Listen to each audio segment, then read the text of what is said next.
communication without the S. Green Lane Communication, no S. Got it. Leave it to a publicist to tell you, like, you better publicize my business correctly. Cool. All right. Okay, it says you're live, but give me a second. I love y'all. Look, y'all might keep. I missed you. I missed you too, boo boo. Okay, share and PR yourself with Leah Frazier. I gotta go share it. Yep. All right, so we are live. I already got a heart. I didn't even do anything yet. So we're just gonna go ahead and get started. We're live now on YouTube, LinkedIn, several Facebook pages, and several Facebook groups. So we are coming to you guys when we really should be resting, okay? Because we know after January 1, y'all are going to wear us out with your needing PR, with whatever you got going on. But we decided to give you another holiday gift. And today we're going to talk small business, PR, top trends that are going to shape 2025 for your businesses. And I have brought two of my favorites who have been on the podcast before. I have Mike Mejer with Green Lane Communication, and he told me you better not put an S at the end of communications because you PR my business correctly. And then I have my girl Chandra Gore. You guys know her, based out of the DMV area. She's been on the podcast several times. So thank you guys for hanging out with me a little bit tonight. Thank you for having us. This is already, I think, going to be a good time. We've had a lot of fun in the green room, so I'm excited to see where this conversation goes. So we're going to kick things off. I just kind of want to have a little bit of fun. You know, I think people think publicists could be a little stuffy, like we're always behind the scenes or whatnot. And I want to do a PR hot topic before we tell people what we think our trends are going to be and what they should be following. And so none other, sorry, Mike, I have to do it, for my girl Beyonce. We need to talk about it. We need to talk about Beyonce Bowl. Okay, we just got to talk about it just a little bit. I want to know you guys' PR thoughts. It could just be, I don't need a whole monologue, but just what do you think? There's a lot of hate out there on the internet, but then there's a lot of love. And I want to start with Chandra. She if I don't go with her first, she's gonna just go ahead. I will say this. The hate that is displayed is for clicks and views. That's it. That's all. It's not real. That was it. Why do you say that? Because saying you dislike Beyonce or her show will get your profile looked at. It will get your account looked at. It will get you trending. It will get you retweeted, whatever, reposted, restitched, all of those things. So it gave people another boost for content. That's it. That's all I got. Because it was flawless. Either way. If you didn't like it, you PR'd yourself for clicks and you know, reshares. Great. Mike. Oh man, this is embarrassing, but I really don't know I don't really know the whole scoop.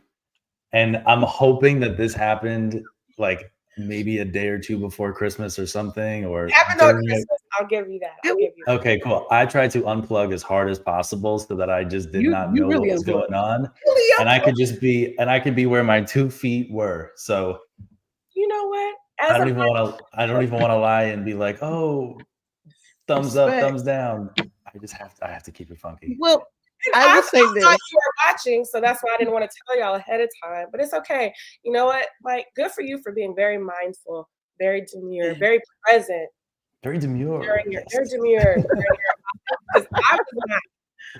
I was tuned in. I don't even watch football. I tuned into Netflix, and I have watched it every day since. So it's there if you want to watch it, and then send me your way in. But cool. I honestly don't care if you like Beyonce or not. I don't. I really don't, because she's gonna always get my money.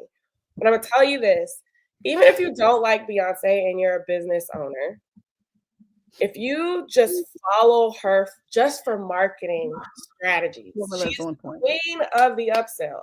Yeah. So before she even did queen of the upsell, she is leading queen of the upsell. We never can trust that this is the last time we're going to see you. when you do something, we're always going to have our money prepared for whatever you're trying to sell us next.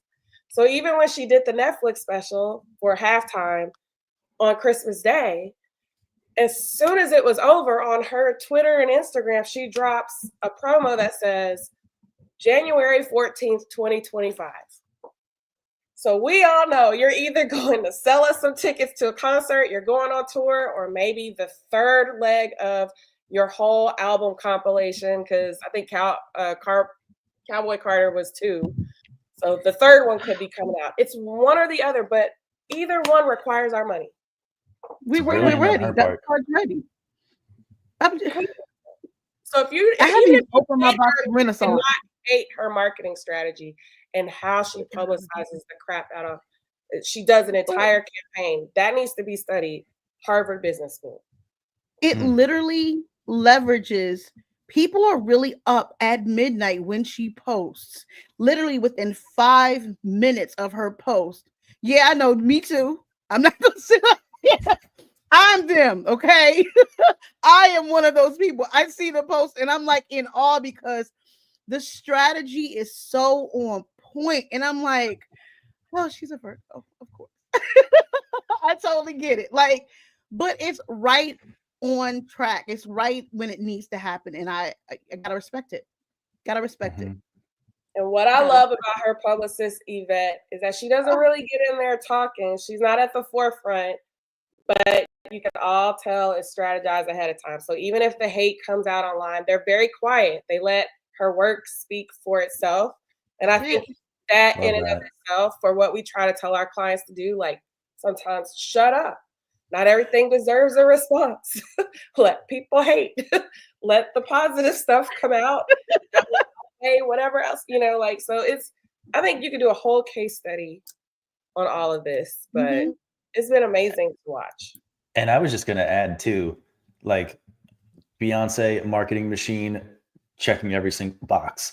At the same time, I also want to make sure we give credit where credit is due to either the publicist or the entire PR team, because I can only imagine we understand the mechanics behind the scenes. And so everybody's like, oh man, that was flawless. Meanwhile, I know at least a half a dozen people were probably sweating bullets behind the scenes, making sure that the tweet went up at the right time, everything went flawless. Like I said, I didn't even know this whole thing happened. Just from what I'm gathering from you two, I'm like, man, props to her and especially to the team behind the scenes, helping to make sure everything just came together the right way. So everybody on that team, everybody on that squad, kudos to them.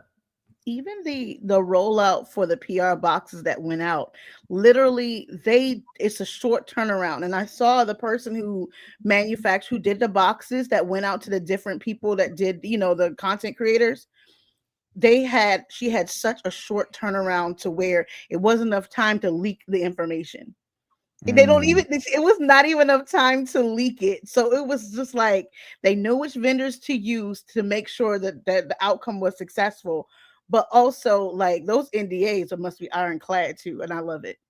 Well, it was 72 hours because I saw there was the designers that had to make 40 dresses custom.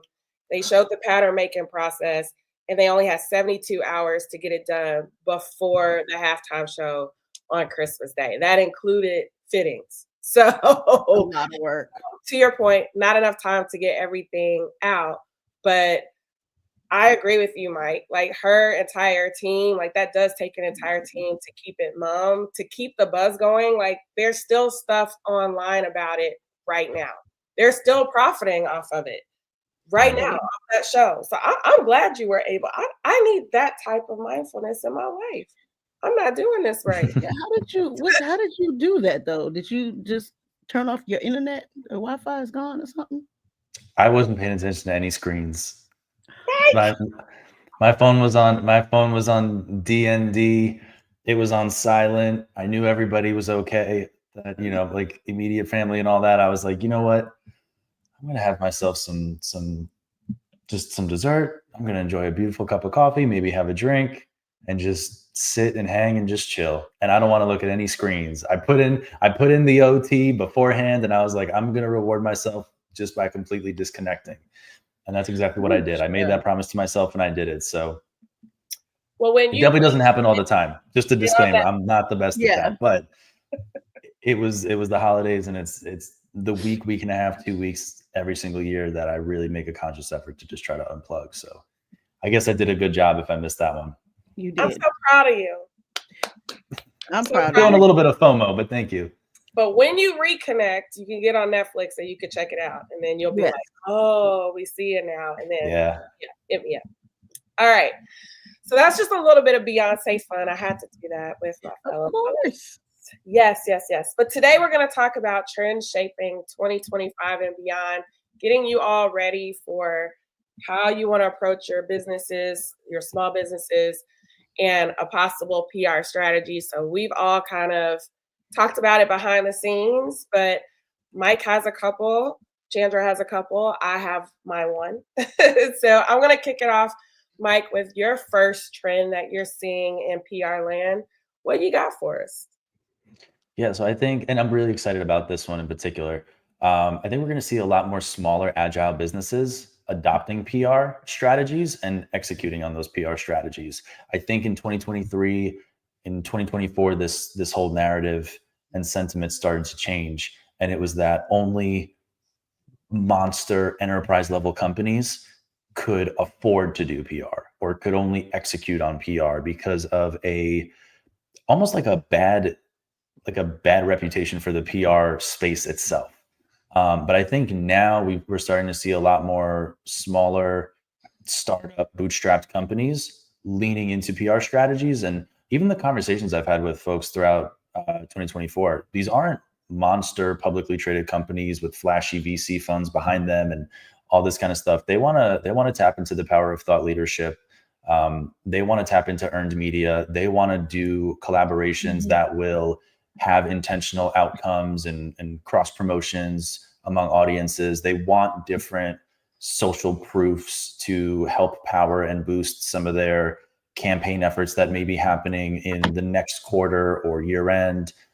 They want that added credibility and trust so that when in the next 12 months they start to go out and fundraise, there is already ample buzz, trustworthiness, authority, and credibility around their brand name. So I'm excited about it. That's one of my predictions. I think we're going to see a lot more smaller and agile businesses diving into PR and executing on it rather than just those folks thinking that it's not accessible and untouchable and only for the big players out there. What do you think about that, Chandra? I agree. Because I've seen and I've met with a couple of small businesses who didn't feel they needed PR or they understood what PR could do for their brand, and they looked at it's like, oh, I'm only 7 people here, and I had to explain to them that it doesn't matter about the number of people that you do have. It's about sharing your story and your impact within your community. So I totally agree. People are now realizing that there is a greater need and for their business to grow and to actually get the benefits of having a firm to help them, guide them, even if they don't retain them, just getting the tools that they need. So I totally agree with that, because they're seeing how the market is changing and they're seeing how business are going, and people want to connect now more than ever to the people behind the brand, the people behind the business. So I totally agree with you on that. It's gonna be a resurgence. Hey, Tiffany. And I agree as well. I actually had somebody reach out today who said that they had never considered PR before, but was told in a mastermind that she should do it for 2025. And so I'm really excited that smaller businesses are taking it seriously. I've always said that when you guys have a budget, even if it's a smaller budget, marketing and PR is always last, and you spend it on everything else.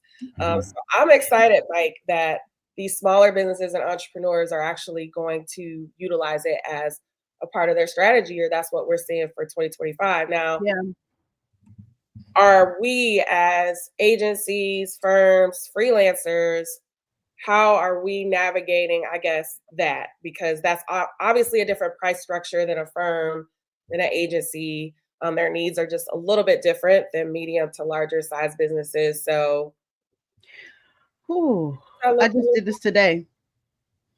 I just did that today. I just went over my pricing structure and offerings for those smaller businesses, and looking at exactly, because a lot of the smaller businesses have, they want to see something tangible, even though public relations is not a tangible, it's not a something that you can hand over, but for to help them to understand during the discovery phase, or during these times where things are not moving the way that they want to, they want them to for them to see and have a metric to measure how it's going, like kind of not niching it down enough so they understand this is the work that's being done and this is what the end result will be. You just have to be patient, because I get it, people go viral, that is a great thing, but having the longevity and the foundation to have, earned media come along. Yes, you can insert some paid media placements, not advertisements, but actually those paid, well, it is an ad though. You know what I'm saying? But incorporating those within a budget that makes sense, because a lot of small businesses are working with a limited budget, but giving them enough wins for them to see that there's progress being made, and making sure I'm pricing it so that I am not feeling overworked and underpaid. So I had to have a really hard conversation with myself. Right. That was a good one, Mike. That was a good one. Speaking of those smaller niches, Chandra, you had another one. You had a trend that was kind of along that same line. So I found that interesting that you guys kind of were in alignment. What's the second trend? Yeah. So the focusing on the micro media outlets and stuff. That's I think I was on the PRSA. I was moderating our holiday networking meeting or whatever, and we were talking about how there are so many like newspapers, substacks are going to be the place to go for hard firm news and other media placements, because I hate to go back to my first point with the new administration, but we'll talk about that later. But how Substack is becoming a go-to resource or go-to placement for those fields, or those that coverage that you need for those niche markets, but also to kind of go in depth a little bit, because it's sometimes behind a paywall or subscribers. So you know how many people are going to be viewing it already. So it's like earning that and getting from there. I think that in the next coming years, that's going to be where the media is going, because one, it's trustworthy, it's two, it's not bought, because it's paid for by people who read it, and then three, they're at liberty to say what they need to say and actually give you the real, the raw, the uncut versions, or the truth behind certain projects, or individuals or companies and brands. So I do think even college newspapers are becoming a resource to go to get coverage, especially if you're talking about something that will directly affect somebody's what they're studying in their field of studying when they get out of college, or when they or if they are going back for a master's or a doctorate. Those college newspapers are great, are going to be a resource, because I'm sorry to say it, mainstream media is kind of touch and go right now. We have editors that are afraid. So Mike, what do you think about that? Yeah, I mean, I totally agree. I don't think media is going anywhere. I think we're still going to have and who knows, they may not be called editors in 2 or 3 years, like Chandra pointed out. Like, we have so many different mediums that I think a lot of the media is just going to kind of pour over from one cup into another. So we may see less broadcast, and we may see a greater emphasis on Substacks and newsletters and things like that. So I don't personally feel like I have a crystal ball gut feeling type of thing right now, as far as like where it's going to be going exactly, or where it's going to come from. But I 1000% agree that we're going to see different mediums like Substacks, newsletters, and just individually powered outlets thrive and really surge in popularity and trust over the next 12 to 24 months versus where they were just starting to kind of creep up to the surface over the last 12 months. Yeah, I agree, which kind of leads me to my trend where just diversifying your coverage in general. And I think for us on the PR side, we have been advising our clients of these things for years, probably within the last decade when we saw influencers on the rise and we saw content Mhm. creators coming up and even in this last past election, seeing the presidential candidates going on podcasts versus Mhm. going on other mediums. And so now finally to see publicists and firms and agencies and really the clients, because we've known all along, Yep. the clients come and they want TV, they want Oprah, they want The View, they want New York Times. And to now be able to say, we've been telling you that podcasts are where it's at, or some of these Mhm. non-traditional outlets are where it's at. This to me is like a win-win-win. And in 2025, I just see it getting even better, where we can diversify our coverage across all of these mediums, including, like you were saying, Substacks and newsletters and things of that nature.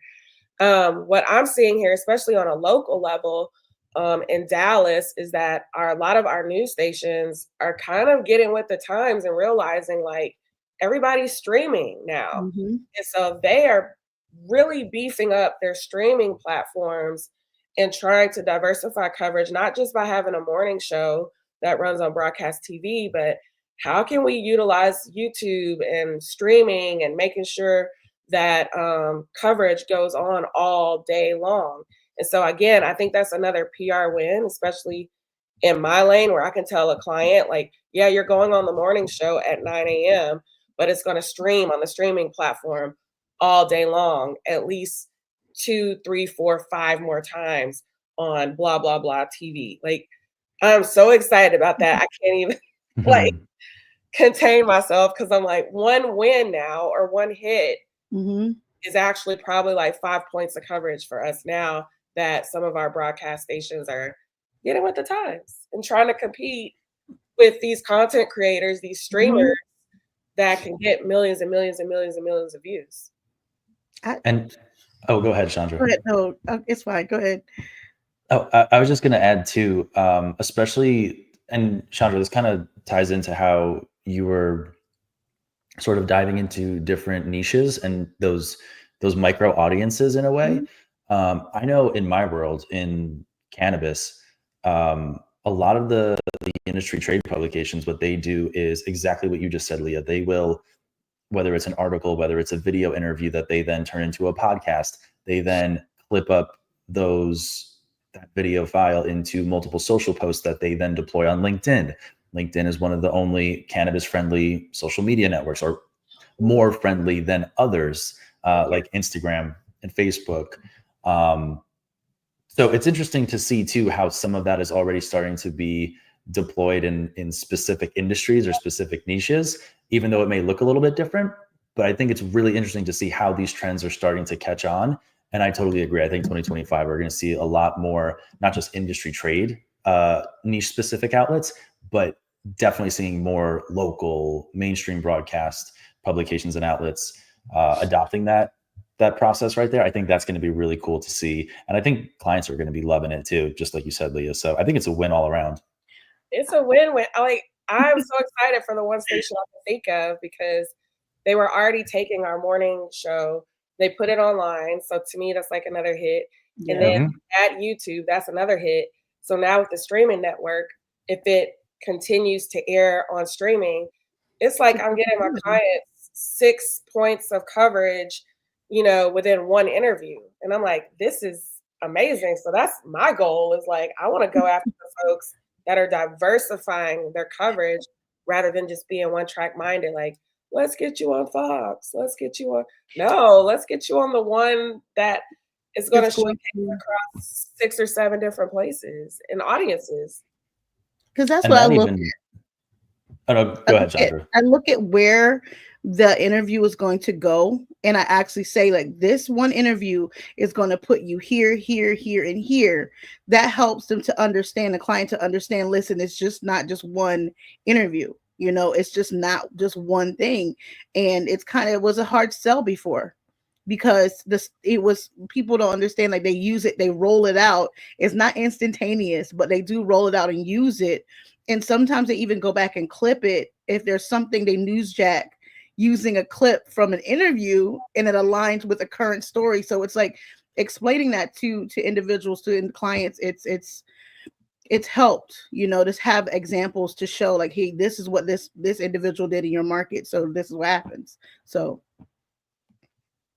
yes. What up, Mike? I was just gonna add real quick too, and this gets me fired up too. I'm just so excited. But the cool thing is that now, like our clients and these businesses, they now have multiple forms of content to now take and put that earned media coverage to work. Because I always say, it's okay, great, you've secured the coverage, it's live, but now what are you going to do on your end to actually really put it to work and get even greater ROI out of it? And Chandra, just how you broke it down, how there's so many different mediums now, different formats, and all of that can come out of one interview. It gives them so much more value too, because now they can do so many more different things with that one block of time, whether it's 15 minutes, 30 minutes that they invested into it. They could just chop that up and use it in so many different ways. So I'm super excited about that as well. That is great. And then this will lead me into your point, Mike, which will be our fourth tip. But I'm going to give y'all a sub tip on that. This content creation and you taking ownership of it, which I've loved here on the podcast lately, where I've had folks that have come in where, I mean, low key, y'all are probably throwing a little shade. Like, she's slow in getting me my assets back. But many of you guys are already using like some sort of AI clip generator to go ahead and generate the interview, go ahead and post it out and tell folks that you've been on the podcast. And I've seen that going really, really well. So to Mike's point, even if it's just one morning show interview that you book, or it's one podcast interview, go ahead and figure out what software you're going to use. Like, I love Opus AI or Opus Pro right now. I think somebody else was using one. If you Google like Opus, there's another one that's like Digi something that does the same exact thing, that goes and makes those viral clips using AI. It's the auto captions on there and everything else. Boom, share it on social media and you're done. And it makes you look like a rock star, right? But that's you taking ownership of your coverage versus waiting on the news station to get it back to you, or waiting on them to send you the downloadable file, or waiting on the podcaster to send you the video. When these platforms like Opus, you just put the YouTube link into their software and it chops it up in 10 different clips, literally in less than 10 minutes. It's amazing. Oh, because I haven't. Okay, so literally, you know what I do? I go to the Facebook or wherever live it is, download it, and I'm in here, you know, chopping it like I'm a AI. I use Opus. I had somebody on, another publicist on a couple weeks ago. They use a whole nother generator, but who cares?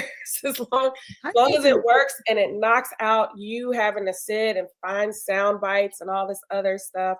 Nobody has time for that. You're just trying to publicize the fact that, to y'all's point, that you've had another interview and get some of those thought leadership points out there on the internet for people to follow. So that's great, Mike. I need that. Me too. I just made a mental note to go check that too. Opus, right? Let me check Opus has been great for me, but there is another one that check it out. we're bragging about, but it's one of those ones where it's clear that the other service is buying the Google keywords for Opus. So they'll come up on that first page too. And I say they both have free trials. Try it out, see what works for you, and use it. But for me not to have to sit, like even today, however long this goes, and have to listen for sound bites, or when somebody says something great and clip it myself and download it. No. We have to get you an affiliate link, Leah, because I'm sold. Like, this is this is the pitch. Holler at me. Send me, because that way I can actually, because I rarely post my wins for myself. You know, my clients, yes, but the stuff I don't. Yeah, this is. Thanks, Leah. Thank you. PR yourself 2025. You know that's right. But speaking of AI, let's get into it. PR and AI. Y'all are using your chat GPT like it's nobody's businesses for press releases, pitches, email pitches. Mike, what do we have in terms of AI for 2025 and PR? What are we looking at here? Yeah, so I definitely don't recommend using ChatGPT to write a press release or to write a pitch and then just blast it out there. I mean, hey, to each his own, but definitely don't recommend doing that. And I have a feeling based on each of your reactions right now, you probably agree. And I'd love to hear some stories because I feel like you probably have some good stories as far as that goes. But I think the search results of AI tools, whether it's ChatGPT, Perplexity is actually a really cool one. If you type in, I think it's Perplexity. I don't have the paid version of ChatGPT, so I don't know exactly the full function of that one. But if you type into Perplexity and other AI tools, like, hey, can you pull up a list of articles about topic XYZ? They'll pull it up, and it could be super detailed, specific, and the whole 9 yards. And you can get really into the nitty gritty. I need an article that explains da da da da da. Boom, they'll pop up 3, 4, 5 articles for you. And I did this as a test in cannabis packaging just to see what came up, what companies came up, what brands were mentioned and not mentioned, if any of our clients' actual business websites were listed. And what we found was that I think 5 out of the 7 links that came up in the search results were earned media hits that we ended up getting for our clients, where they were either quoted or they contributed guest articles. And so that to me was a big red alert. And for us to be conscious of the fact that this is going to be a whole new level of what we used to call SEO. So it's no longer just, okay, are you appearing in Google searches? Now it's going to be, okay, what appears when you search for this in an AI tool or an AI search engine? And I know Google has their own, I probably should know what it is off the top of my head, but it's like an AI search engine version of Google that first pops up when you search for something. So it's going to be important to make sure that we rank for those opportunities as well. And getting good quality coverage, consistent coverage is going to help bake you and your clients into those results. So that's just something I think all of us need to be, or just need to keep top of mind for 2025, and just make sure that we're not neglecting that. Because I think if you can own that space as it's starting to pick up and take off, that could be some good real estate for you to secure before it maybe gets too pricey to get in. I will say that I'm so glad you brought this up, because I actually just did an interview with a guy that is a Google Ads expert. That's what he does for a living. And he said this exact same thing. He was like, if you go out and you notice, if you're Googling anything nowadays, like, oh, I want the top 5 restaurants in Dallas or whatever, it's that AI generated, instead of you'll still see the ads or the paid ads, but it's that AI generated response that gives you the websites and those links, where now that's the placements we want, because that's going to be where people are going to click. Now, I still haven't figured out, and maybe Mike or Chandra, y'all have an idea of like how they're coming up with how to rank those sites when you're Googling. I don't know. Does it have to be a website that's been around? Is it a good website? Is it, like, I don't know what it is, but he said the exact same thing, that AI generated response on Google now, when you're searching for things, is the top place where everybody wants to be from here for their business moving forward. I mean, I will say, so you know how every year people should be updating their websites, right?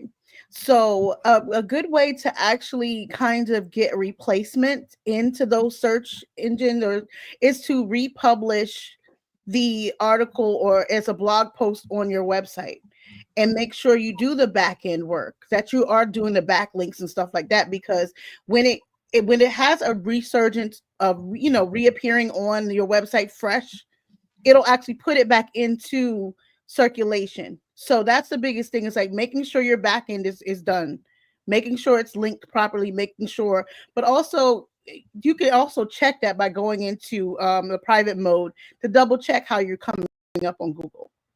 Yeah. Because a lot of times, you know, it follows us. Like after this, the app you're using for your AI generated, Because because I have Alexa, everything. I mean, it's going to come up.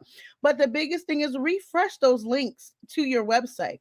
You know, actually publish it as, you know, even if it's something that you can tie into something current, do it that way. And it's kind of like it's not a quick fix, but it's still just a boost, if that makes sense, because sometimes you don't want to pay for anything until you get to that point, because sometimes you could have an article from 5 years ago that's relevant today.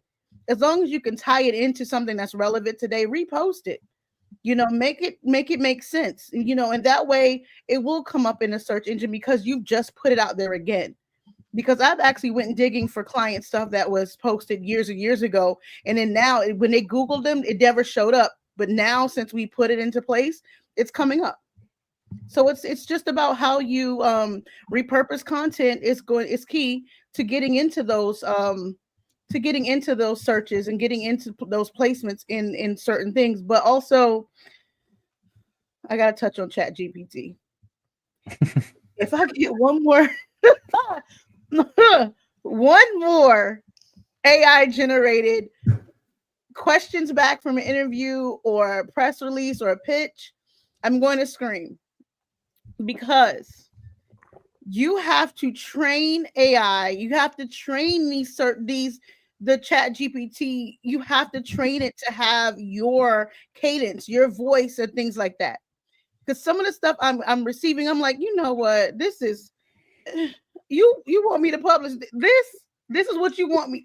No, let me talk to you directly, and then use Otair to do the captions and give me, and like I can use that, because and it's mind-boggling of the level of professionals that have basically checked out mentally and have been using it as a I'm gonna go to that now. No, you still have to think about your client and what you want, what their end result, what they want it to be.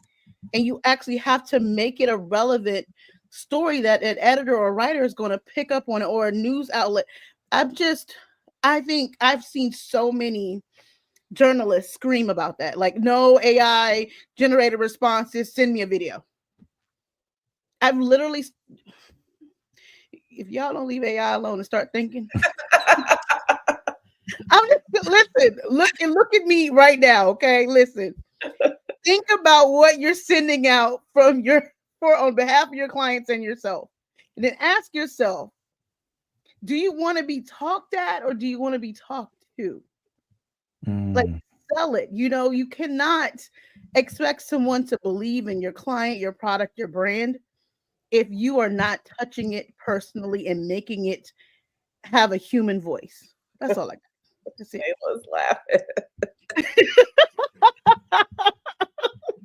I know for Newsbreak, so when I do write for Newsbreak, we have to click a box to say if any part of the article was AI generated. And now they're adding, even if your images are AI generated, Yep. you have to click that. Not like they're dinging points, but they're trying to set some parameters around allowing, there's a responsibility and there's ethics around letting the reader or the listener or the viewer know that this is not real. And so then you lose credibility. And that's why and I'm sorry to anybody who's I've done an article for, I literally write, okay? I want my authentic voice. I do not want to drop whatever we talked about into an app. That's work within itself right there, because sometimes they spell people's name wrong. I had my name spelled 6 times wrong. Okay, listen.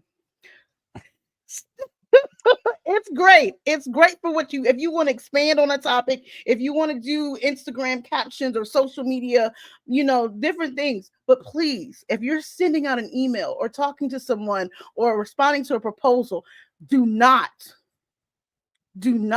okay, yeah, do better. That's all. I can't. It's so frustrating. I agree. If you use it as a foundational, hey, I'm kind of stuck right here, I need some ideas. Like, you're not getting like all of the pitches from AI, but maybe you need some ideas. What should I be doing around this Right. time here? It's kind of dead. Like, is there anything that I haven't thought of? And then you, along with AI, are brainstorming. That is fine, but allowing AI to do all of the work and not thinking that these editors or journalists know is a big mistake. They can't stand it. Right. Mhm. I can And tell, rightfully I can so. show you threads. Like they're over it. They're blacklisting people. They are literally like you can essentially chat your way out of coverage for your client. I'm just saying, like, once you're blacklisted, it's over. Find something else to do at this point. Yeah. So that's AI. The discussion continues. Use it, but use it with caution. Use some sense. Use some sense. Use some sense. Oh. Was that was number 4, right? So Chandra, you have one more, right? Yes. Okay. So you know the new administration is coming. And I've seen editors actually are cheating. They're leaving. They are quitting. They are wiping their hands, but they're also tiptoeing around. They're treading lightly on how they're covering different things. So I do feel like that is going to be where we go into those niche outlets, or people are going behind those walls to actually protect themselves from retaliation and stuff. We have to think about that. We've already seen it's so much going on, and so I think it's going to be like that. We see it, it's happening. We just have to be able to work around it, but also understand that some outlets are going to be focused on things that do not touch those hot areas, those hot topics that can get them either targeted or possibly put out of business. We just have to accept it for what it is. This is what we're going to for a while. So, a lot of people are not going to cover certain things to cover them, to protect themselves. Mhm. I know there was an editor out of Germany that quit, and he wrote why he quit. So this is not just a domestic issue, it's international now. So we have to be hyper aware we have to look at what outlets are covering and how they're covering it before we pitch our clients, because you don't want to essentially put them in a situation and yourself in a situation where it will prove fruitless and they will never cover it. So that's my take on a trend that's going to be here for a while. We got 4 years. Yeah. I think it goes to say, like, even extending outside of just news coverage as well, is like, just as we get into this new year, whether you're doing PR for yourself or whether you do hire a publicist or agency or firm, just go ahead and get into a crisis comms plan, because people, sometimes they look to your company to respond on particular issues or have a stance. Sometimes they don't. And then an executive goes rogue and does. And like, what do you do in a situation like that where it's one of those hot topics or politics, and then everybody's up in arms, and next thing you know, everybody's canceling everybody. So really be careful on how you approach social media, like these hot topics, considering, is this something that I need to publicize for my business or brand? If you can just chill out and just not even go there for the sake of your small business, don't. Don't even put it in the group chat, because the moment you kick someone in the group chat, they screenshot it and then they say, look what so-and-so said, then that's on TikTok. So just keep it to yourself or to some of your family, not all your family, but some of them.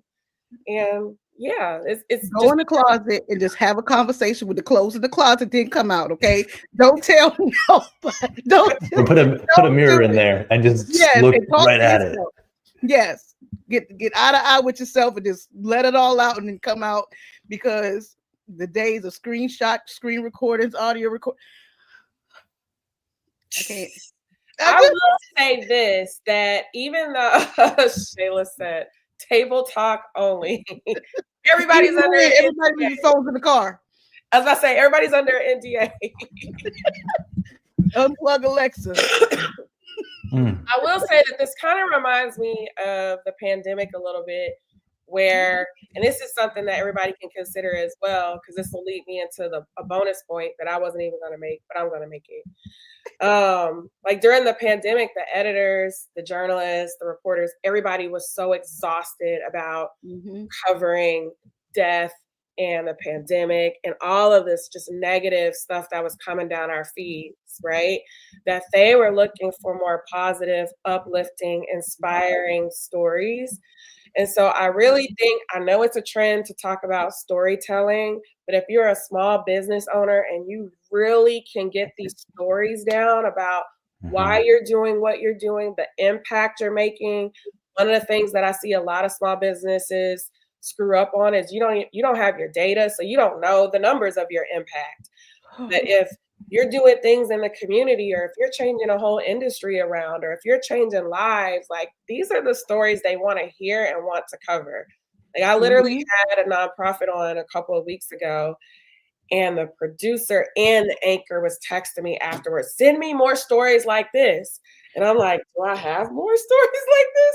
Girl, you better find it. It was my restaurant client, like, what can we make up? You know, or like, what can we take on this small little bit about jollof rice and really make it like But People Magazine, and this is from speaking to that, People Magazine has had an uptick of, covering not just the celebrity, but actually more happier.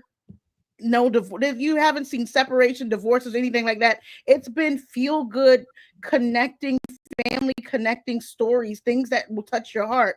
And if you go down like literally their feed, remember people used to have, somebody separated or they're getting a divorce, all of that. But now it's just been heartwarming story after heartwarming story, all of those good things. And I'm so happy to see the resurgence of that. I'm happy about that because we're going to be stressed for a while.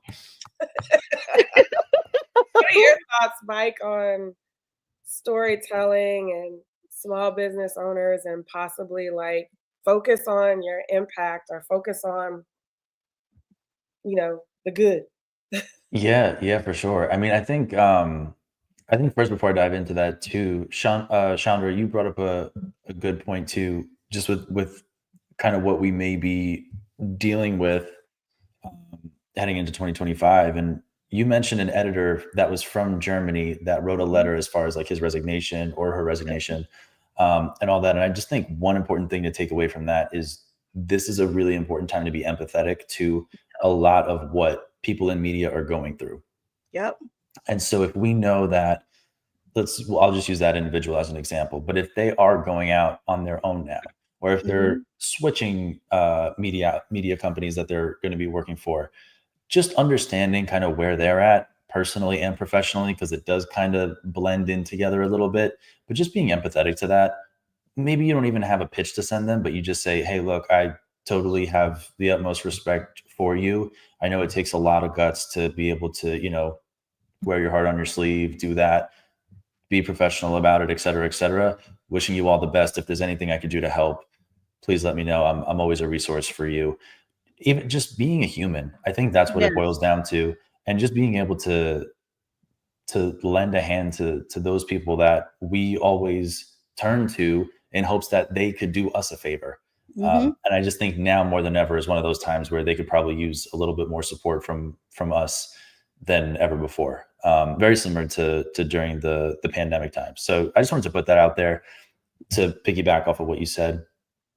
And as far as like positive feel good stories, I've spoken with several journalists and reporters from local outlets, and they said the same exact thing that you said, Leah. They know that there is a lot of doom and gloom reporting, and there's always some kind of doom and gloom, and it tends to get clicks. So we understand, kind of how that goes. But at the end of the day, whether it's a news anchor, whether it's a journalist, a reporter, producer, whoever it may be, they are fiending for those positive stories, those feel good stories. And what you said is true. And I'm sure that it's probably going to hold true throughout newsrooms all across America, probably all over the world too, if you have good stories where you're the owner of a business and you're partnering up with a nonprofit, or you just did something that really left a positive impact on a community that you're from, now you have a business there, you're organizing a run or something that gives back to a good cause. And these are just common everyday examples of it, but they really do want that information and they want to hear about it. They want to share it with their audience and their viewers. I hope not, but I don't think that's going to be going away anytime soon. I think there's always going to be a place for those stories. And I think those editorial calendars, even if they're focused on something very particular for a specific month, I think they're always going to have a place for that. So let's keep the floodgates open as far as that kind of news sharing goes. But I do think there's also going to be a kind of a more focus on entertainment as well. Like, think about the major concert tours and stuff that are going on.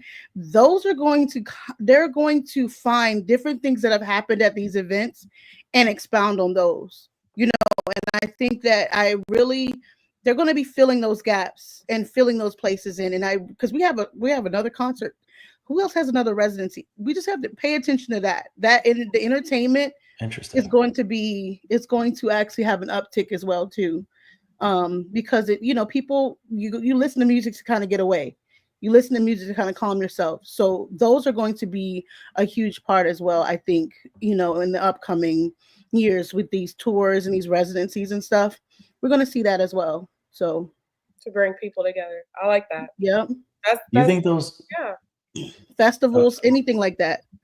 Yeah, Chandra, question for you too. Do you think that it's the artist that would fuel the coverage around their concerts and their tours and all that? Or like, where you I'm super interested to get your take on what aspect of it do you think is going to be getting the most coverage? I think what would get the most coverage is fans, how they interact, and also how the artist interacts with the fans. But also if they are doing something like, come on now, Beyonce Bowl already. Yeah. They're going to, that actually is going to set the bar for like Usher's tour. Like, come on, those things, Taylor Swift, all of those tours, people are going to come out of the woodworks and put things together so that they can touch people. But also the end of these, people are really going to make it a point to create the content around up until they actually go to the event. Like, you have Kendrick Lamar and Tyler, the Creator. They just launched their tours for next year. And the what I'm seeing around it is individuals are creating content. And so that from there, news outlets are going to be looking at that and tracking to figure out the most heartwarming or the most outlandish story that they can get to get that press hit. So a lot of times that is just, not saying I'm psychic, but sometimes I'm on point. I think that that's where it's going to come to, because sometimes you have to disconnect from the media machine that is driving with government affairs and all of that, but to look at from the doom and gloom to give those one-offs, but those artists actually are doing the work to help us to not go into those dark times. I think it was very interesting that you said that, because literally, not to just keep talking about Carter, but even I wrote an article for the Dallas Observer when Beyonce came about her impact on our Western wear clothing retailers that we had here, and the ones that made money are independent designers, where when Renaissance came, everything was all silver. We were selling out of silver. Like, what did that look like for North Texas?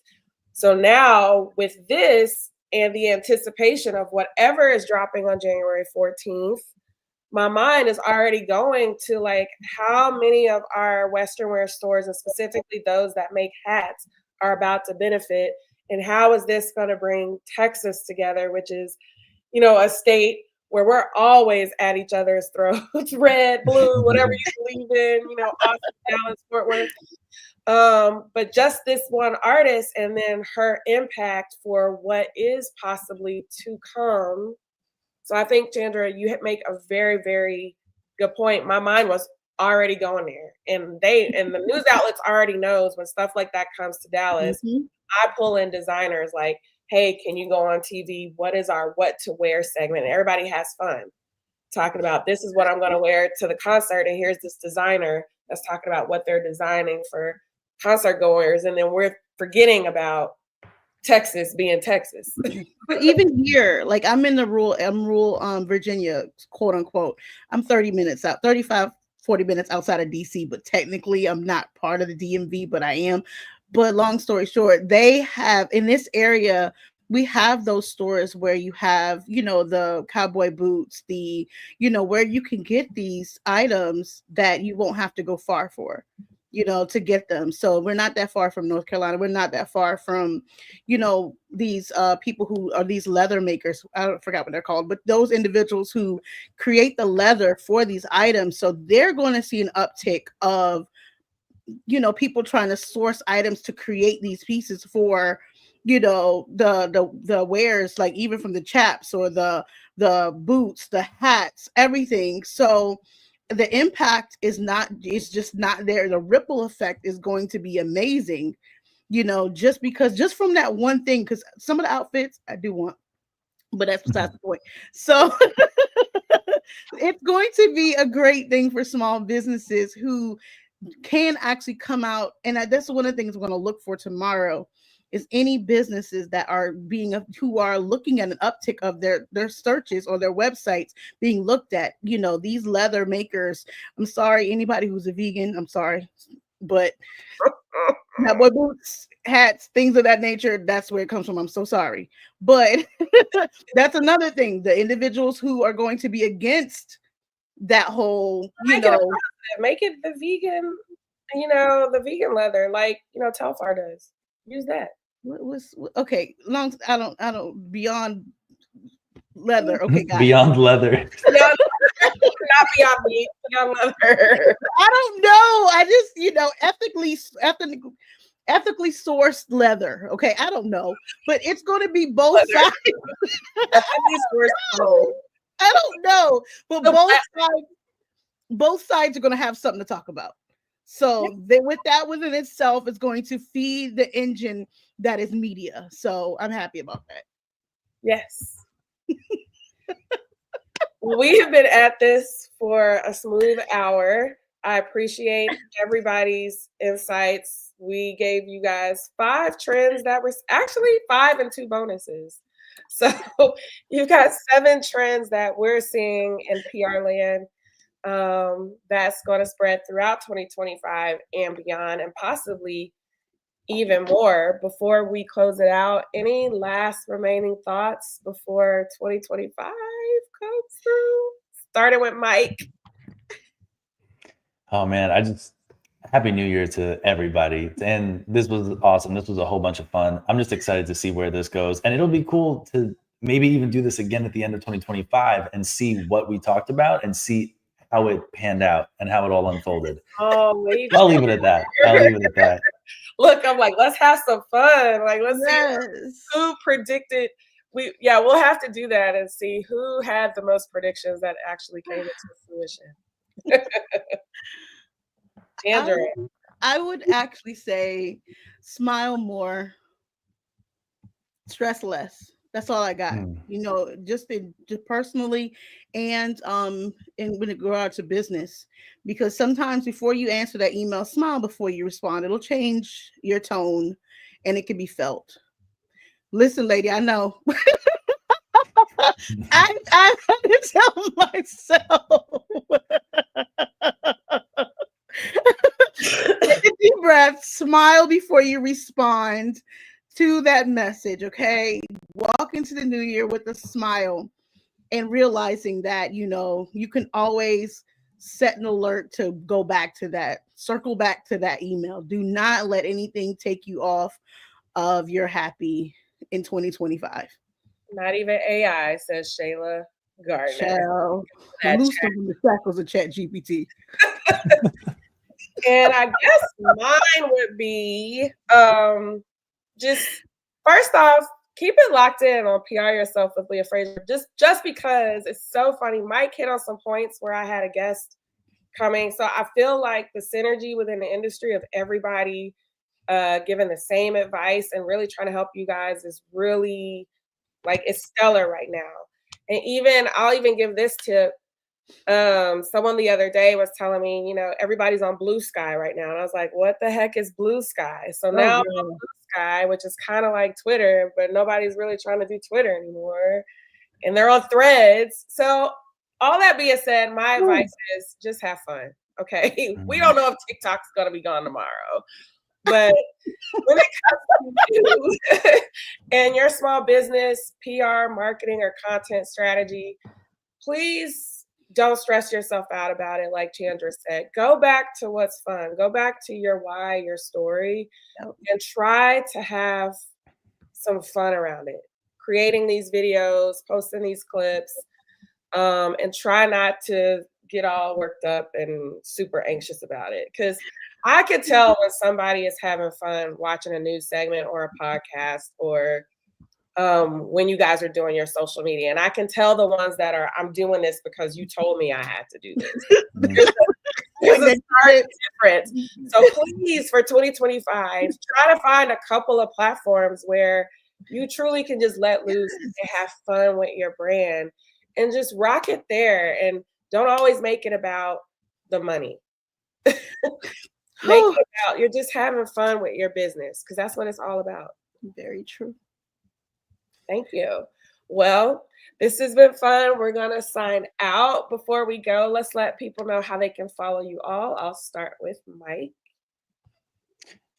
LinkedIn, definitely super accessible. I always love hanging out on LinkedIn. Tons of great people to follow, connect with, learn from. I love soaking up as much information as possible. So if you have any PR tips to share with me, please. I'm always posting about PR, especially cannabis-focused PR, and how that world, how that sandbox works, all the ins and outs of that. So like Leah said, I'm here for a good time. I'm also here to learn a little bit about PR along the way. So always feel free to reach out to me on there. And I will say Mike is great to follow on LinkedIn, because sometimes he posts tips and the shade is beautiful. So definitely find Mike on LinkedIn. Okay. Great follow. And he also gives really good tips. So Okay, Nan. And Chandra.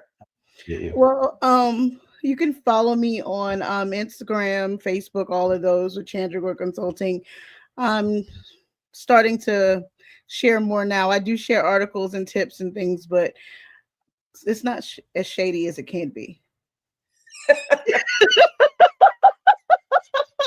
But it's informative. I love what I do. I'm open for questions or anything like that. It's just, but you can follow me, Gore Consults. That is where I post things as well. So y'all can reach out to me there. And you guys know me, the Leah Frazier, on all platforms. You can subscribe and follow PR Yourself with Leah Frazier podcast. And I would just binge. But 2025 is about to be super epic, because I'm going to be posting every week, and y'all can hold me to it. Mike, Chandra, like for real. Okay, listen, you're going to post, I'm going to post, because I'll be 3 months in and I haven't posted anything. So we'll see. And I'm going to create a clip tonight with Opus from this, so you guys can see that it really, really works. And I want to hear how you guys are going to be repurposing your content for 2025. But try their free trial out. Send me a referral link. It is. I will. I'm going to text it to you as soon as we get out. Same here. Thank you guys. And Happy New Year. Happy New Year. Let's go get it. 2025.